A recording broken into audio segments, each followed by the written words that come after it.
Hi అండి, నేను మీ విజయ్. మీకు తెలుసు కదా, వాక్సిద్ధి యదా యదాని ధర్మస్య సంభవామి యుగే యుగే.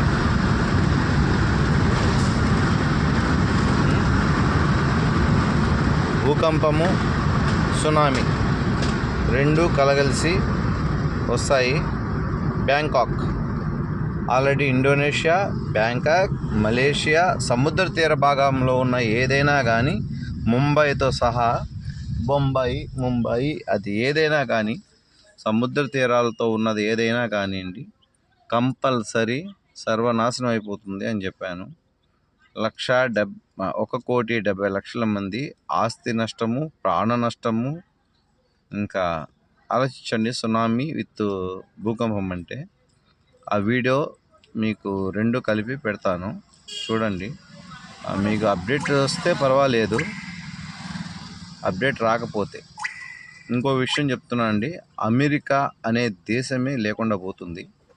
ఇంకో విషయం కూడా చేస్తున్నాను, ఇజ్రాయెల్ అనేది ఇంకా కనపడకుండా పోతుంది. ఇంకో విషయం కూడా చెప్తున్నాను, ఎట్లా చెప్పచ్చో చెప్పకూడదో నాకు తెలియదు.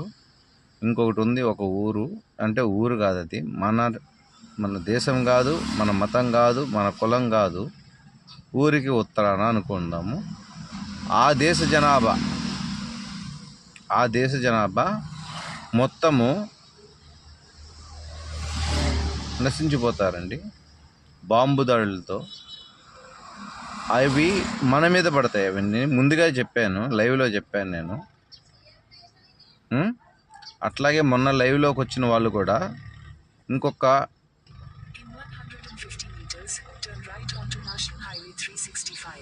2 నెలల 10 రోజుల్లో ఎవరెవరైతే నా లైవ్లోకి వచ్చి బ్యాడ్ కామెంట్స్ పెట్టారో, ఇతరులు అంటే మన వాళ్ళు కాదు, హైందవ ధర్మానికి చెందిన వాళ్ళు కాకుండా మిగతా వాళ్ళు ఎవరు ఉన్నారో, 2 నెలల 10 రోజులు కరెక్ట్గా వాళ్ళు మరణానికి సిద్ధమండి. అది నేను చెప్తున్నది కాదు, భగవంతుడి ఆజ్ఞ. ఎందుకంటే వాళ్ళ జోలికి మనం పోలేదు, మన జోలికి వస్తుంటే మనం సైలెంట్గా ఉండకూడదు. మనం మౌనము ఎంతవరకు ఉండాలో అంతవరకు ఉండాలి, సరేనా? కానీ వాళ్ళు మితిమించిపోతున్నారు.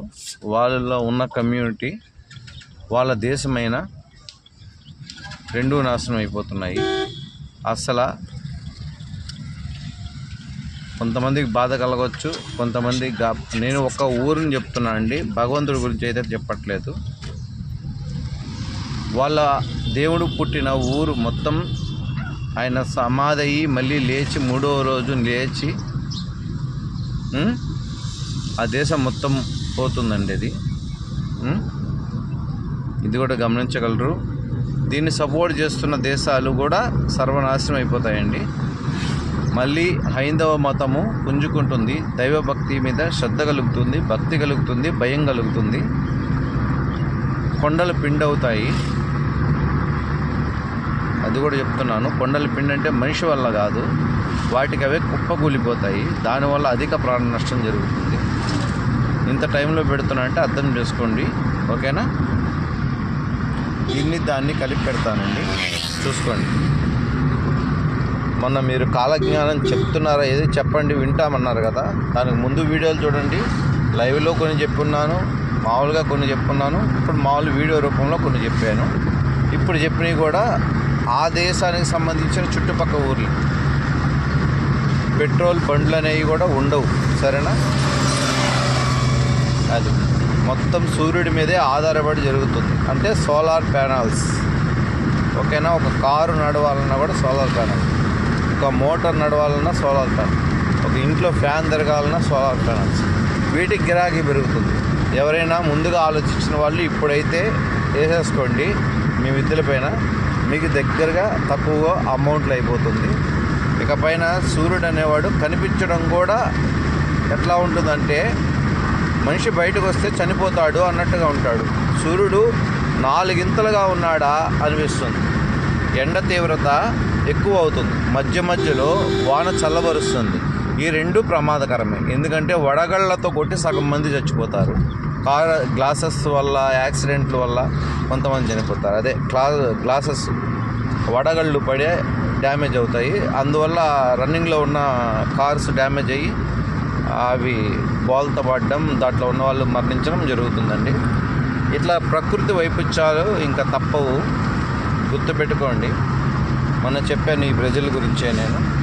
ఇండోనేషియా, మలేషియా, ఆఫ్రికా కాదు చెప్పలేదు, మన అట్లాంటికా కూడా చెప్పానండి. మంచు పర్వతాలు కరుగుతున్నాయి, అది ఎప్పుడో చెప్పారు వాళ్ళు సైంటిస్టులు, అది కాదు. కానీ ఇది వేరు అది వేరు.